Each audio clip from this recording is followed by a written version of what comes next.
నగనేది లేకుండా తాకట్టులో ఉన్న బంగారాన్ని విడిపించి కొనబడును. అదే రోజు మార్కెట్ ధరకు కొని అప్పటికప్పుడు డబ్బులు ఇవ్వబడును. And gold buyers. Hi friends, welcome to my channel. Rudra సహాయంతో కృష్ణని చంపడానికి వచ్చిన కాళీ, కృష్ణని కాపాడుకుని రుద్ర నిజ స్వరూపాన్ని బయటపెట్టిన సత్య. మరిదంతా ఎలా జరగబోతుందో తెలుసుకోవాలనుకుంటే వీడియోని చివరి వరకు మిస్ కాకుండా చూసేయండి. ఇక కృష్ అయితే తిరగబడి కాళీని చావబాదుతాడు. ఈ వరంగల్లో నా గురించి తెలియని వాడు ఎవ్వరూ ఉండడు, మీరు వెళ్ళిపోతారా, నా చేతిలో చేస్తారా అని చెప్పి మిగిలిన వాళ్ళను బెదిరించడంతో వాళ్ళు అక్కడి నుంచి పారిపోతారు. ఇక నన్ను క్షమించమని కాళీ కాళ్ళ మీద పడిపోతాడు. క్షమాపణ నువ్వు ఇక్కడ కాదు అడగాల్సింది అని చెప్పేసి ఇక తన మామగారి ఇంటికి కాళీని తీసుకుని వెళ్ళి వాళ్ళ కాళ్ళ మీద పడేస్తాడు. వాళ్ళు నిన్ను క్షమించాను అని కనుక అన్నారు అంటే నిన్ను ప్రాణాలతో వదిలిపెడతాను, లేకపోతే నీ ప్రాణాలు తీసేస్తానని చెప్పేసరికి కాళ్ళ మీద పడతాడు. అలా పడి ఇక ఇంకెప్పుడు నా కుటుంబం జోలికి రావద్దని చెప్పేసి బెదిరిస్తే అక్కడి నుంచి వెళ్ళిపోతూ నా దగ్గర ఉన్న వీడియోలు అడ్డు పెట్టుకుని మిమ్మల్ని ఎలా ఆడుకుంటానని చెప్పేసి కాళీ అయితే అనుకుంటూ ఉంటాడు. అలా కోపంతో పగతో అక్కడి నుంచి కాళీ వెళ్ళిపోతాడు. ఆ తర్వాత ఆసుపత్రికి వెళదాం పదండి అని చెప్పి ఎంతగా చెప్పినా వినిపించుకోడు కాళీ. సరే, ఇక్కడ ఏదో పూజ జరుగుతున్నట్టుంది, నేను డిస్టర్బ్ చేసినానా, సరే నేను వెళతాను, అక్కడ సత్య నా కోసం ఎదురు చూస్తూ ఉంటుంది, అది కాదు బావగారు, నేను వచ్చి డ్రాప్ చేస్తాను, నాకేం కాదు, మీరు మీ పనులు కానివ్వండి అని చెప్పి అనేసరికి అది కాదన్నా, అలా రక్తంతో ఉన్నావు కదా నందిని, మనకి ఇది కొత్త కాదు కదా, నువ్వు ఏం కంగారు పడుకు, ఇంటికి వెళ్తున్నానుగా అని చెప్పేసి ఇక దారిలో డాక్టర్కి చూపించుకుంటాడు. ఆ రోజు ఇక అక్కడే ఉండిపోతాడు.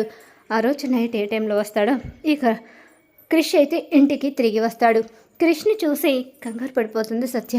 ఏమైంది, ఆ తలక కట్లేంటి, ఎక్కడికి వెళ్ళిపోయావు, అసలు ఫోన్ కూడా పనిచేయలేదేంటి అని చెప్పి అడుగుతూ ఉంటుంది. సత్య, నీకు ఇప్పుడు నేను ఏం చెప్పలేను, నా పరిస్థితి ఏం బాగాలేదు అని చెప్పేసి అంటూనే ఇక మంచం మీద పడిపోతాడు. క్రిష్ ఫుల్ జ్వరంతో బాధపడుతూ ఉంటాడు. ఈలోగా తన కుటుంబంలో వాళ్ళందరూ వచ్చి క్రిష్ని చూసి కంగారు పడతారు.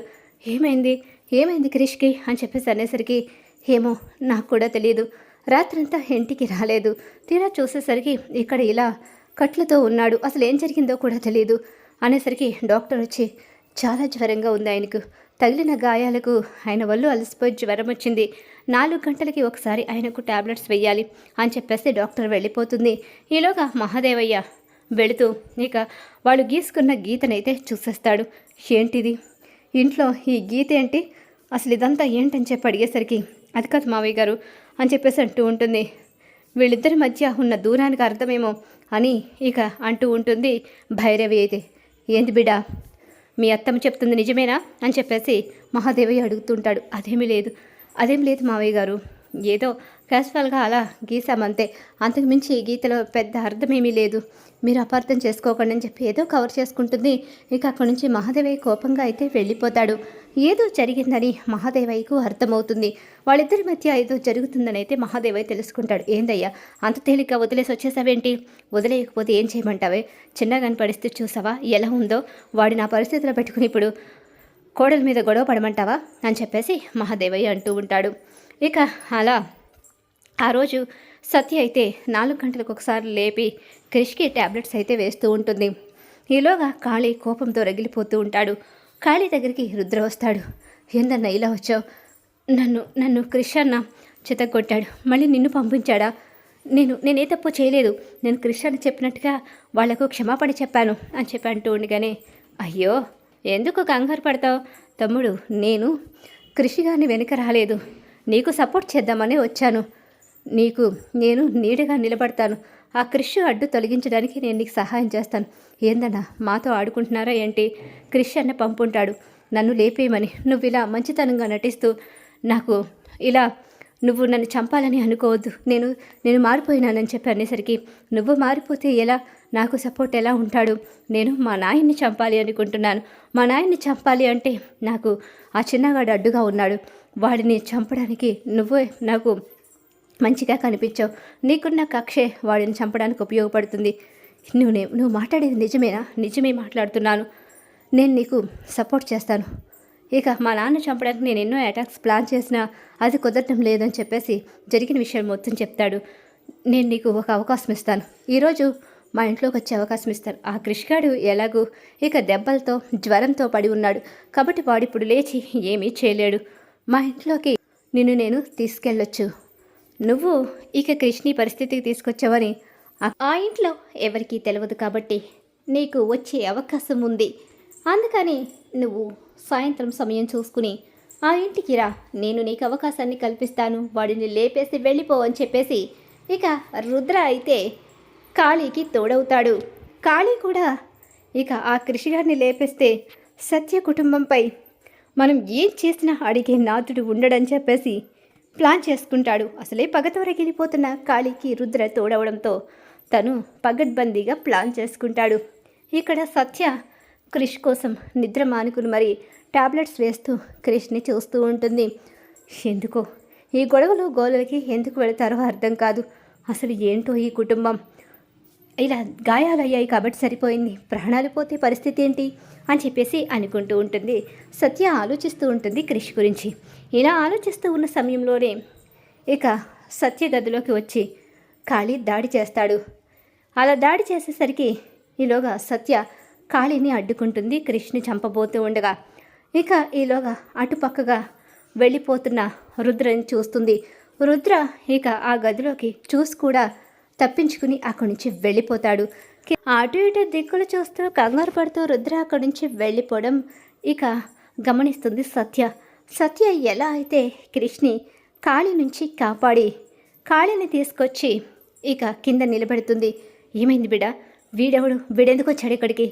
ఏముంది, మీ అబ్బాయి కృష్ణి చంపడానికి వచ్చాడు. ఇక క్రిష్ ఇప్పుడు లేచే పరిస్థితిలో లేడు కాబట్టి తనకి అవకాశం దొరికింది, అందుకే చంపడానికి వచ్చాడు. అసలు ఈ మహాదేవయ్య ఇంట్లోకి ఎలా వచ్చావురా నువ్వు? నా చిన్న కొడుకుని చంపడానికి ఈ మహాదేవయ్య ఇంట్లోకి వచ్చేంత ధైర్యం ఎలా చేశావు? మహాదేవయ్య ఇంట్లోకి వచ్చి నా కొడుకుని చంపేసి ప్రాణాలతో బయటకు వెళదామని అనుకున్నావా? అసలు ఇంత ధైర్యం ఎవరిచ్చారు నీకు అని చెప్పి బయట ఉన్న వాళ్ళని అందరినీ పిలుస్తాడు. అలా పిలిచేసరికి అందరూ వస్తారు. ఇక రుద్ర కూడా సత్యవంక అటు ఇటు చూస్తూ వస్తాడు. అలా వచ్చేసరికి ఈలోగా ఏమైంది అని చెప్పి అడిగేసరికి వీడు లోపలికి ఎలా వచ్చాడు అని చెప్పి అంటూ ఉండగానే అందరూ ఇక రుద్ర వైపు చూస్తారు. అది కూడా సత్య గమనిస్తుంది. రుద్ర తీసుకురావడం ఆల్రెడీ అందరూ చూసేస్తారు. అలా చూసేసరికి నీకు అందరూ రుద్ర వైపు చూస్తారు. నేను అడుగుతుంటే వాడి మొహంకి చూస్తారేటి అని చెప్పేసి అంటూ ఉండగానే మావయ్య గారు వాళ్ళెందుకు చెప్తారు, నేను చెప్తాను. ఈ కాళీ ఇంట్లోకి రావడానికి కారణం బావగారు. ఈయనే కాళీని లోపలికి తీసుకొచ్చారు. మరి ఈయన పద్ధతి ఏంటో నాకు తెలియదు. ఈయన మీ పెద్ద కొడుకేనా అని చెప్పి అడుగుతుండగా ఏంది బిడ్డ ఏం మాట్లాడుతున్నావు అని చెప్పి అంటూ ఉండగానే అవును, ఈయన మీ చిన్న కొడుకుపై కాళీ అటాక్ చేస్తూ ఉన్నా సరే పక్క నుంచి చూసి చూడనట్టు వెళ్ళిపోయాడు తప్ప కనీసం తన తమ్ముడిని కాపాడడానికి కూడా రాలేదు. అలాంటిది ఇప్పుడు ఈయన్ని మీరు అడుగుతున్నారు. చెప్పండి, అసలు ఈ కాళీ లోపలికి ఎలా వచ్చాడు అని చెప్పి సత్య నిలదీసేసరికి క్షమించండి అయ్యా, ఈ కాళీని మన రుద్రబాబాయ్ తీసుకొచ్చాడు అని చెప్పేసి అక్కడ గుమ్మం దగ్గర కాపలా ఉన్న ఆ రౌడీలు కూడా చెప్పడంతో దెబ్బకి రుద్రకి పెద్ద షాక్ ఎదురవుతుంది. రుద్ర చెంప పగలగొడతాడు. కాళీని చితిక బాధి తరిమేస్తాడు. పిచ్చి పిచ్చి నకరాలు పోయావంటే కొడుకువని కూడా చూడనని చెప్పి రుద్రకైతే మహాదేవయ్య షాక్ ఇస్తాడు. మరి రాబోయే కథలో ఇలా జరగబోతుంది. ఇక రుద్ర నిజ స్వరూపం బయటపడాలని చెప్పి ఎవరైతే కోరుకుంటున్నారో మా వీడియోని తప్పకుండా లైక్ చేయండి. సత్యభామ సీరియల్ అప్కమింగ్ ఎపిసోడ్స్ టీవీలో కన్నా ముందుగా చూడాలనుకుంటే మా ఛానల్ ఇప్పుడే సబ్స్క్రైబ్ చేసుకో, పక్కన ఉన్న గంట సింబల్ ఆల్ మీద క్లిక్ చేయండి.